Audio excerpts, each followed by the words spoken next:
Let's speak to Rami Khouri. He's a syndicated columnist and senior fellow at the Assam Faddis Institute at the American University of Beirut, where he's joining us from.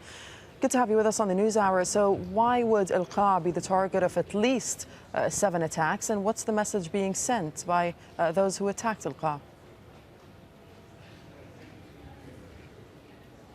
Most analysts and people in Lebanon who have experienced and have studied these situations are assuming that Al-Qaa was not the main target, and several senior political leaders have expressed that also this morning during and after a cabinet meeting in Lebanon. The likelihood is that they were trying to get a car to go to nearby Shiite villages or possibly to a Lebanese army or Hezbollah installations. The area of northeast Lebanon is security managed by the Lebanese army, by Hezbollah, and by local defense community forces, such as the ones in Al-Qaa who helped to shoot the attackers.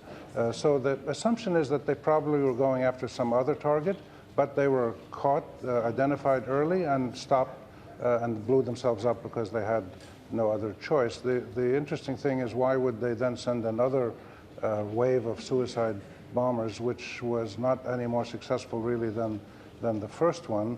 And these are questions that the Lebanese and their international supporters in the security field will be investigating now. You've said that that area is managed by Lebanese security forces as well as Hezbollah fighters. So managing is one thing, but can they keep the calm and keep the security and keep people safe in that area and in the Bekaa Valley, considering the amount of Syrian refugees there are as well in the Bekaa?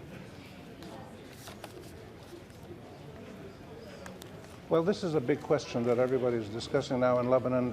It's not clear yet whether these attackers came from Syria across the border or whether they came out of Syrian refugee camps that are close by there.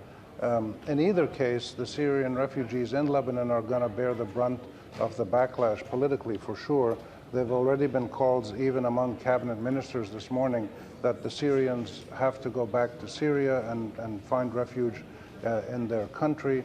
But I think most people are going to wait and try to find out exactly where these people came from before taking any position. But this is clearly another worrying, dangerous, violent ramification of the spillover of the Syrian war into Lebanon, the involvement of Lebanese groups like Hezbollah in the fighting in Syria, and tensions between refugees and Lebanese in Lebanon. And there's no easy solution other than to resolve the wars in Syria and return a situation of calm in Syria and to the surrounding countries. Okay, Rami Khouri, we thank you for speaking to us from Beirut.